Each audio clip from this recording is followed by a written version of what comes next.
हार भी झेलना पड़ा, पीछे भी हटना पड़ा, जर्मनी से ब्रेस्ट लिटोवस्क की संधि करना पड़ा, और पहले करने के पक्ष थे, लेकिन ट्रोट्स्की लोग विरोध कर रहा था, इसलिए देर होता गया, और देर होने के कारण और ज्यादा कंसेशन दे, और लेनिन का था कि नहीं अभी युद्ध नहीं जनता चाहती, इसलिए कुछ कंसेशन दे करके भी हमको जो है सो समझौता कर लेना है, और वही उन्होंने किया। और जब जर्मनी का पूरी तरह से पराजय हुआ तो फिर ऑफेंसिव होकर के उन सारे प्रदेशों को ले लिया।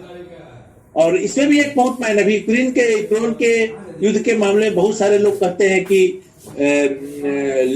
लेनिन स्टालिन को भी लोग दोष भी देते हैं, जो जानते हैं वो प्रशंसा भी करते हैं।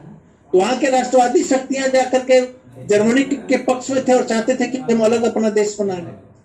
तो वहां का सोवियत जो मजदूर और किसानों का था वो बोल्शेविकों से जुड़ा हुआ। तो इन सब देशों को जितने राष्ट्रीयता थे सबको स्वतंत्रता दे दी गई, और ये सब मिल करके फिर सोवियत संघ बना। एक फिलीपीन को पहले दे दिया गया, चूंकि वहां पर पूंजीवादी सरकार थी और कोई दूसरा सत्ता लेने वाला नहीं था, तो भी उसको दे दिया गया कि भाई तुम जाओ, अलग हो जाओ। ये बड़ा कमिटमेंट था क्रांति के लिए, और बहुत सारे राष्ट्रीयताओं ने मदद भी की, और बाद में यही सब लोग मिलकर के सोवियत संघ बनाया। खासकर उसमें यूक्रेन के जो मजदूर और जो किसान की जो सोवियत थी और जो बोल्शेविकों के नेतृत्व में, और रूस, ये सब लोग मिलकर के सोवियत संघ बनाया। और सत्ता इस तरह से तमाम राष्ट्रों के पहले उनको स्वतंत्र किया गया और सत्ता सौंपा गया वहां के सोवियत को, वहां के मजदूर और किसान के जो चुने हुए प्रतिनिधि थे उनको। उसी में अब करता है कि भाई फिनलैंड में तो तुमने दे दिया, स्टालिन को आलोचना करता है संसदीय बुर्जुआ को, यहाँ क्यों नहीं दिए?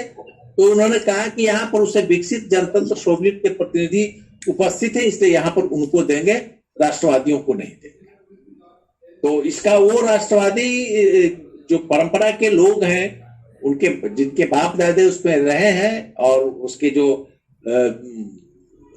सिद्धांतकार लोग की जो पीढ़ी वहां है, वो आज मजबूत हुआ है। और वो आज का जो कॉन्फ्लिक्ट है, जिसको कि दो वर्चस्व के लिए अपने अपने लड़ रहे हैं, अमेरिका की तरफ होकर के और पुतिन, इसको बहुत ही स्मार्टली, बहुत ही जनवादी तरीके से सोवियत संघ में स्टालिन और लेनिन ने सोल्व किया था। तो ये उसकी सफलता रही, और सारे सोवियतों को यह अधिकार दिया गया कि आप जब चाहे आप अलग हो सकते हैं। ये नहीं है कि आपके ऊपर बाइंडिंग है, जैसे कश्मीर एक बार यहाँ पर मर्जर कर गया, और जो भी आपने उस समय उसको बाइंडिंग उसको दिया था, अपने एश्योरेंस, उस सब खत्म कर दिया धारा 370 को हटा के, और पूरे काल में उसको लागू किया गया। इतना आसानी से बिखर ऐसे ही नहीं गया। वो अधिकार जो इतने दिन तक प्रैक्टिस हुआ था, उसका भी एक असर था। उस ढंग से नहीं था कि एकदम फौज के जोर पर चीजें थी। तो उसके बाद अभी मैं एक लेख भी लिखा हूं, और उसमें 2 लेख को हमने इस बार ध्यान दिया, क्या बोल्शेविक राज्य सत्ता को हाथ में रख सकते हैं, और दूसरा जस्ट क्रांति के बाद सोवियत सत्ता के कार्यभार। और इन 2 कार्यभारों में एक चीज जो महत्वपूर्ण है कि बैलेंस ऑफ फोर्स का बड़ा महत्व होता है। आज भी हमारे यहाँ कुछ ग्रुप हैं, कामता जी ज्यादा उनसे जुड़े हुए हैं, वो सिर्फ लाफाजी में मैंने जुड़े थे। एक ग्रुप है, वो बिगुल दस्ता के लोग हैं, जो किसान संगठन का उन्होंने विरोध किया था। तो वो लोग बैलेंस ऑफ फोर्स के महत्व को ही नहीं समझते हैं, क्योंकि क्रांति में अगर किसान आपके साथ नहीं आएंगे तो इतनी बड़ी आबादी के खिलाफ मजदूर नहीं लड़ पाएंगे। और इसी महीने में किसान आंदोलन का महत्व होता है, क्योंकि पूंजीपति लोग के अभी पीछे पीछे वर्षों से जो किसान चल रहे थे, उनके साथ अपने हितों के टकराव में उनसे अलग हुए। नहीं तो एक तो समय ऐसा था कि किसान लोग जो है सो मजदूर विरोधी नीचे से ऊपर तक हुआ करते थे।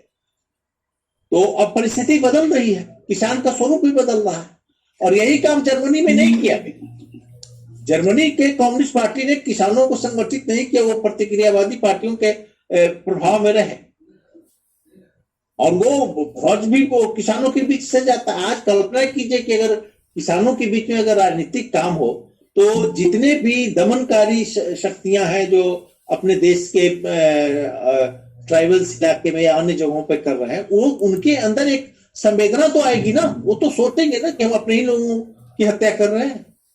तो वैचारिक प्रशिक्षण बहुत महत्वपूर्ण हो जाता है अपने कामरेडों जनता के लिए और विभिन्न जो मेहनत कश वर्ग है उसके लिए। तो बैलेंस ऑफ फोर्स का बड़ा महत्व है, इस बैलेंस ऑफ फोर्स पर ध्यान दीजिएगा। इसको जब भी क्रांति की बात होगी या आंदोलन की बात होगी तो विभिन्न वर्गों को अपने पक्ष में लाने के लिए रणनीति अपनानी पड़ती है।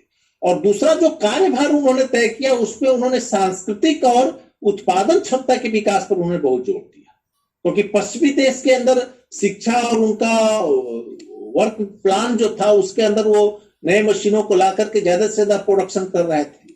अब जहां 5 मजदूर मिलकर के हजारों लोगों के लिए कपड़े बना रहे हैं, वहां अगर 100 मजदूर मिलकर हजारों लोग के लिए कपड़ा बनाएगा तब तो आपके श्रम की उत्पादकता नहीं बढ़ेगी। तो यहाँ लगातार इस बात पर अपने कार्यभार में वो जोर दे रहे थे और थ्रू आउट लेनिन की इस टीचिंग को स्टालिन ने आगे बढ़ाया। और देखिए कि उत्पादन क्षमता कितना विकास कराया, कि स्टील का विकास उत्पादन हुआ, कोयले का, अन्य सामग्रियों का, युद्ध के सामग्रियों का, ट्रैक्टर का।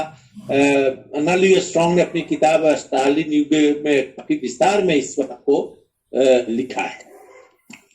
तो उत्पादन क्षमता का विकास, संस्कृति का विकास, हम यहाँ पर नहीं भी बोलेंगे, लेकिन हम चाहेंगे कि साथी लोग उन लेखों को पढ़ें जिसमें कि सांस्कृतिक विकास पर बहुत जोर दिए हैं लेनिन स्टालिन, और सांस्कृतिक विकास का स्वरूप क्या हो इस पर भी उन्होंने जोर दिया। कई बार संस्कृति का विकास बहुत ही संकीर्ण अर्थ में समझा जाता है। संपूर्ण मानवता, अगर जो संस्कृति का विकास होगा तो पर्यावरण को भी देखेगा, कंज्यूमरिज्म के खिलाफ जाएगा। आज जो पूंजीवाद कंज्यूमरिज्म को बढ़ावा दे रहा है कि सब लोग केवल खरीदें और माल भकोस हैं, उस संस्कृति के खिलाफ पूरे प्रकृति की देखरेख और पूरे मानव समाज को देखरेख का कार्यभार मजदूरों के सामने आता है। वो आज भी है। कृषि क्रांति या समाजवादी क्रांति का ये भी सबक है कि हम पूंजीवादी जो कंज्यूमरिज्म और आत्म केंद्रित जो संस्कृति है उसकी जगह पर हम एक पूरे समाज का, पूरे प्रकृति का हम रैशनली हम देखभाल करें। तो हम अपनी बात समाप्त करते हैं। मुझे लगता है कि मैं ज्यादा समय जितना सोचा था उससे अधिक ले लिया। हमारे अन्य साथी अब इस पर अपनी बात रखें और बहुत सारे ऋषि क्रांति